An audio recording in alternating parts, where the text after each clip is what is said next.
बारगाह में एक सवाल और है कि एक साहब ने सवाल किया है कि काफिर के खाने पर फातिहा दिलाना, नीज़ उसकी पूजा में शरीक होना और उसका प्रसाद खाना कैसा है। बहुत सारे लोग यहाँ पर कर्नाटक में ऐसा है या दीगर इलाकों में होता होगा कि अगर कोई काफिर पूजा पाठ वगैरह करता है,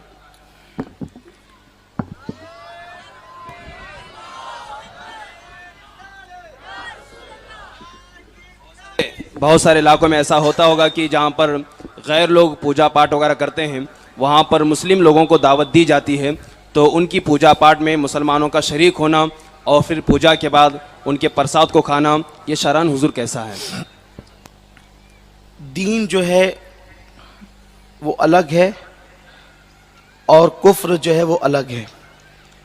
मज़हब इस्लाम नाम ही उस दीन का है जिसने आने के बाद ईमान और कुफ्र को अलग अलग कर दिया।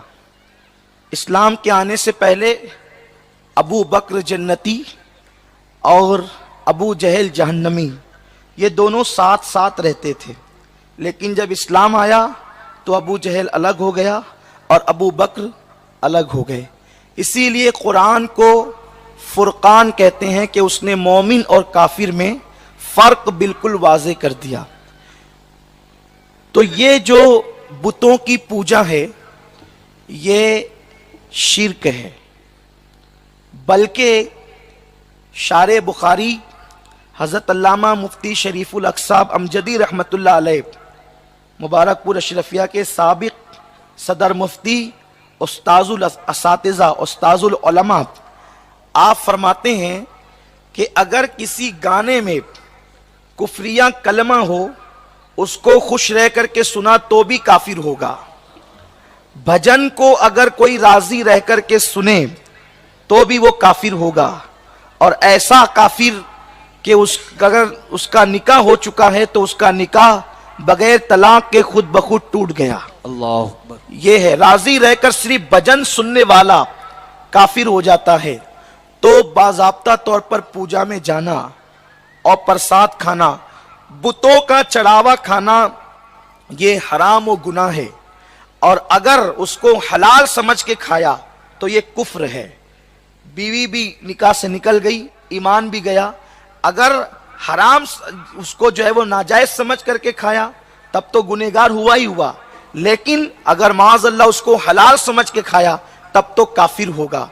इसलिए प्रसाद खाना नाजायज, वो गुनाह है, हराम है, इसलिए कि चढ़ावा नहीं खाया जा सकता बुतों का। अलबत्ता काफिरों की वो कमाई जो ना पूजा का सामान है ना बुतों का चढ़ावा है, बस यूं ही उन्होंने आपको दावत दी और आपको खाने के लिए बुलाया, तो इस पर भी उलमाए मुहतातीन का हुक्म ये है कि उनके यहाँ जाकर खाने पीने से बचा जाए, क्योंकि उनके यहाँ आम तौर पे हलाल और हराम में कोई तमीज़ नहीं होती, और इंसान के दिलो दिमाग में जो ख्यालात आते हैं, इबादतों का जो शौक़ और शऊर आता है, वो ग़िज़ा की बरकत से पैदा होता है। ग़िज़ा अच्छी होगी तो दिल में ख्यालात भी अच्छे आएंगे। बहुत सारे लोग ये शिकायतें करते हैं, नमाज की तौफीक नहीं होती, तौबा की तौफीक नहीं होती। पेट में अच्छा डालोगे तो ना, जब पेट में ही जो है वो गलाजत भरी जा रही है तो फिर आप मुझे बताएं कि अच्छे ख्यालात ज़हन व दिमाग में कैसे पैदा होंगे। अल्लाह अकबर। एक बुजुर्ग हैं, बहुत अजीम और जलीलुल क़द्र बुजुर्ग, जिन्हें दुनिया सैयदना इमाम अहमद इब्न हम्बल के नाम से जानती है। इमाम अहमद इब्न हम्बल को जब जेल में रखा गया तो उस वक्त तो टिफ़िन ला करके आपकी मुरीदा आपको देती थी। इमाम अहमद इब्न हम्बल ने एक दिन भी टिफ़िन नहीं खाया। जब आप जेल से आज़ाद हुए तो उस मुरीदा ने कहा कि मुझे पता चला है कि एक दिन का टिफ़िन भी आपने मेरा नहीं खाया, क्या आपको मुझ पे शक है कि मेरे घर की कमाई हलाल नहीं? आपने मुरीदा से कहा, बेटी तेरा आने वाला टिफ़िन तो हलाल था, लेकिन जेल की प्लेट थी, उसके बारे में मुझे शक था ये हलाल है या हराम, तो मैंने ऐसी मशकूक प्लेट में भी खाना गवारा नहीं किया। वो प्लेट नहीं खा रहे थे, प्लेट में रख कर खा रहे थे। आप गौर फरमाएं, जब इस तरह का तकवा पैदा होता है तो दिल की खिड़कियां मार्फत इलाही के लिए खुलती है। तो अब गौर फरमाएं, इसलिए काफिरों के त्यौहार में, बल्कि امام اہل سنت سیدی اعلیٰ حضرت امام احمد رضا خان محدث بریلوی رحمت اللہ علیہ فرماتے ہیں کہ جن دنوں مشرکین کا تہوار ہو اور وہ ان دنوں مٹھائیاں خریدتے ہو اور ان دنوں ان کے تہوار کی نسبت سے صرف مٹھائی خریدنا یہ بھی کفر ہے۔ جن دنوں جیسے کہ عام طور پہ ہندوستان میں دیوالی وغیرہ ہوتی ہے تو وہ مٹھائیاں خرید کے تقسیم کرتے ہیں، اس دن اس تہوار کی نسبت سے اگر کوئی مٹھائی خریدے گا تو بھی کافر ہو جائے گا۔ یہ دین ہے، دین، اور دین پر عمل کرو، آدھا تیتر آدھا بٹیر مذہب میں نہیں چلتا۔ لوگ کہتے ہیں ہمیں جینا ہے، ہم کہتے ہیں کیا مجدد الفسانی کو نہیں جینا تھا؟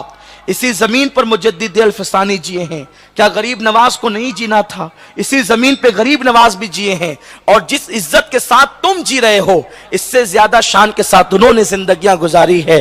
تو بہانے مت ڈھونڈو، اسلام صرف اسلام ہے، ایمان صرف ایمان ہے، اور کفر صرف کفر ہے، اس کے درمیان تم کوئی راستہ نہیں نکال سکتے۔ اس لیے اپنے آپ کو بچاؤ، پرساد کھانے کی اجازت نہیں، غیر مسلموں کے تہواروں میں جانے کی اجازت نہیں۔ وہ دعوت دیں تو جتنا بچ سکتے ہیں ان کی عام دعوتوں سے بھی بچیں، کیونکہ